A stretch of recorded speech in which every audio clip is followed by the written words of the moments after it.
Programang ito ay rated SPG. Striktong patnubay at gabay ng magulang ang kailangan. Maaaring may masiselang tema, lengguwahe, karahasan, sexual, horror o droga na hindi angkop sa mga... Wala po kami sa tabi ni Sir Pepe nung nangyari po yun. Kaso po kasi namin, ang nag-revive po kay Lolo ay Sino Carlos po.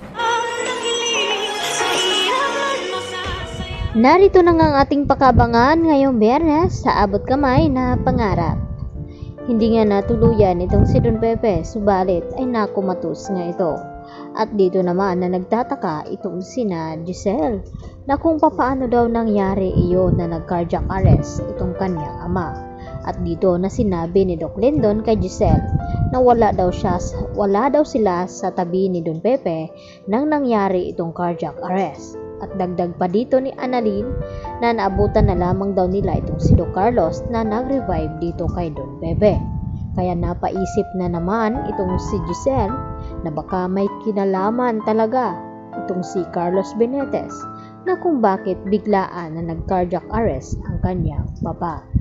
Samantala, takot naman itong si Zoe na dinala dito sa presinto dahil pinakuhanan na nga ni Giselle ng fingerprint itong si Zoe dahil alam niya na baka may kinalaman din itong si Zoe sa nangyaring kidnapping dito kay Don Pepe dahil alam niya na kung papaano pagtakpan ni Zoe noon itong kanyang ina sa nangyaring aksidente dito kay RJ na nagawa nga daw itago ni Zoe itong hard drive na nakapaloob ang CCTV footage kung saan itong si Moira ang nagtulak kay RJ.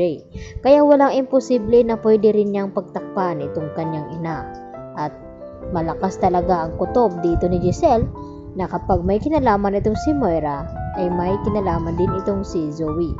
Kaya hindi na nga malaman ni Zoe kung ano ang kanyang gagawin nang sinabi niya dito sa kanyang ina na makukuhanan talaga siya ng fingerprint dahil hawak niya itong mga medical supplies na ginamit niya dito kay Don Pepe at pati itong si Carlos may fingerprint din siya na nakaloob doon.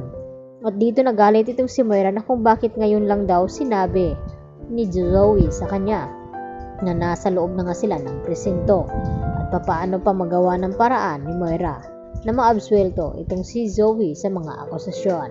Samantala, nagpasya na nga itong si RJ at Giselle na kinakailangang malipat ng ospital itong si Don Pepe dito sa Apex dahil alam niya na mas mababantayan niya ng husto itong kanyang ama at maglalagay din daw siya ng mga security dito sa kwarto kung saan kumatos itong si Don Pepe at gagawin nga lahat ni Giselle hindi mawala ang kanyang ama dahil yun na lang ang tangi niyang pamilya na maaasahan ngayon dahil wala naman daw siyang anak at asawa.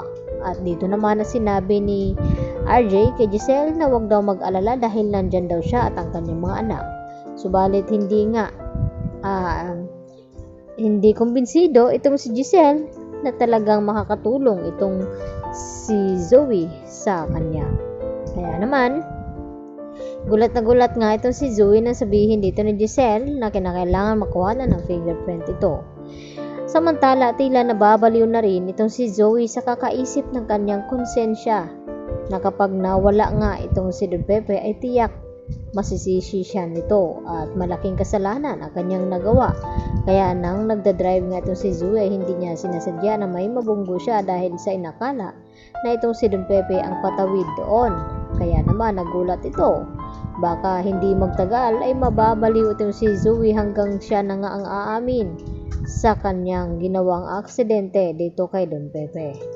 At yun pala ang dahilan na kung bakit na cardiac arrest itong si Don Pepe dahil tinanggal pala ni Carlos itong oxygen sa kanyang ulo. At nagising na pala itong si Don Pepe nang kausapin nga ito ni Carlos. Kaya dito naman yan masasabi siguro ni Don Pepe kay RJ at kay Giselle na mag-ingat kay Carlos dahil traitor ito at gusto siyang paslangin. Yan ang ating patuloy na pakabangan mga kapuso. Dito lamang yan sa Abot Kamay na Pangarap.